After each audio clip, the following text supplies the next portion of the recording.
do in the past, and I've never done, I have to confess, is to not come out of the gates with all guns blazing and expecting to boil oceans in the first month. You know, I've always been in that I'm not good enough energy in a job. So I thought, oh God, I have to prove to them that, you know, I can do this and that I'm great. Actually, you have to go in there believing you are great, otherwise they wouldn't have employed you in the first place. The second thing you've got to do is decide the impact that you're going to make and have it be tangible. You know, what is it that you want to achieve in your first 100 days? And focus only on that, because it's really easy to get derailed with pleasing people when actually you need to be very, you know, nice and kind to people, but you don't have to go around pleasing them. You can instead focus on your one thing. So I'm trying to think of an example of that. You know, maybe in your interview you said, what would be the thing, this is a great question to ask. If you didn't ask it in an interview, ask it on the first day to your boss and his peers. What would be the best thing that I could achieve in the next 100 days?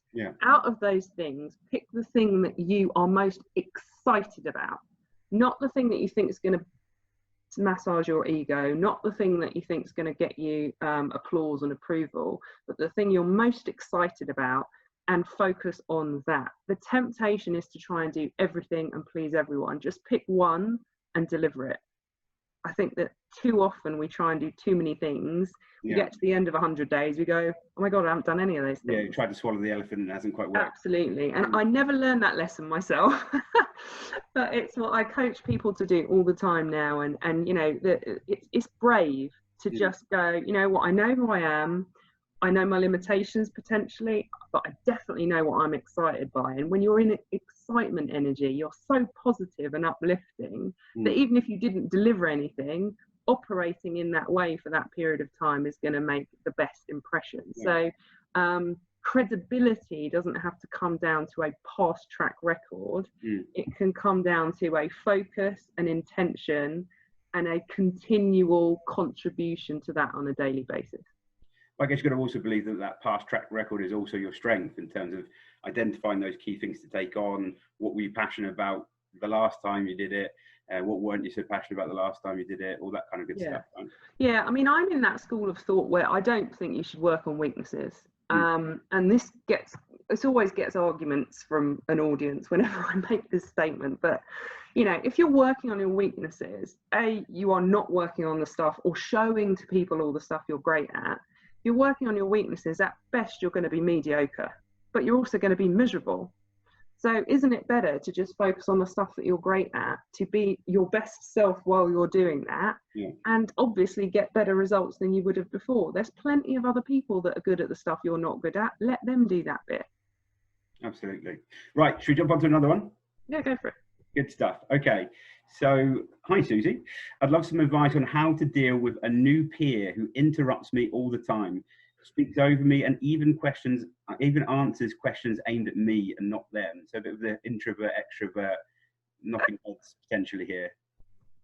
Yeah, that could be introvert extrovert. It could also be other things. So I'm going to answer this a number of different ways, and don't forget, just because this wasn't your question, it doesn't mean there's not something in this for you. There's several ways I could go with this. And the first thing I'm going to go with is, if you're interrupting people, if you're being interrupted and it's affecting you, chances are you're interrupting people. So what I mean by that is, generally on our radar, we're not sensitive to stuff that we won't already have on it. So, you know, if I'm, for example, if my daughter's not listening to me, I'm obviously not listening to her. I've taught her that that's okay. So there's something in, here's the second part of my answer, there's something in that person interrupting you and continuing to interrupt you that has you teaching them that that's all right. So it's either because you're interrupting people, or it's because you haven't done anything about the fact that they're interrupting you. So third part of the question, what do you do about people interrupting you? Depending on what sort of personality you've got. For me, I would go, did you know you're interrupting me? I'm guessing you're not doing that on purpose, right? And most people, when you call them out on something, will go, my God, didn't even realise I was doing it. I'm so sorry. It's a small chance that they are doing it on purpose. If they are doing it on purpose, that's got nothing to do with you. That is all about them and their insecurity. So, you know, there are a number of phrases that you can spot when people are putting their stuff onto you. If people are, and don't forget this could include you, if people are interrupting, it's normally because they're afraid that they're not being heard, that they're trying to prove themselves in some way, and they're worried that maybe you're going to answer it better than them, so maybe they want to jump in and capture.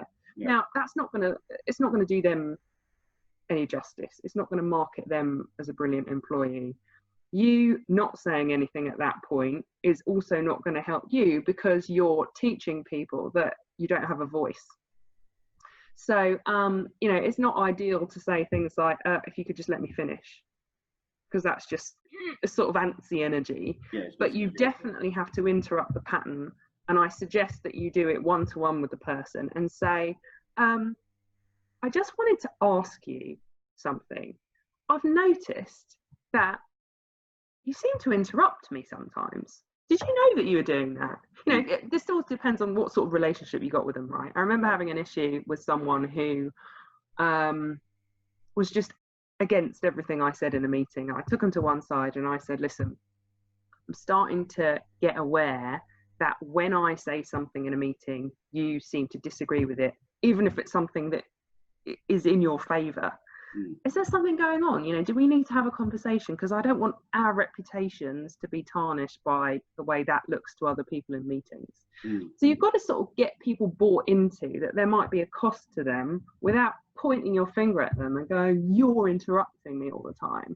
Because like I said at the beginning, chances are it's a reflection of your own behaviour somewhere. You know, maybe it's not in the workplace, maybe it's at home. Maybe it's you get annoyed with your mum when she speaks to you and you interrupt her. Maybe when your kids are talking about 25 facts about Harry Potter and you cut them off. You know, it could be any of those things, but just look into yourself first and go, where am I doing it? Where do I need to clean this up? And then ask yourself, what am I teaching people that has people interrupt me? People don't interrupt me very often, mainly because I won't let them get away with it.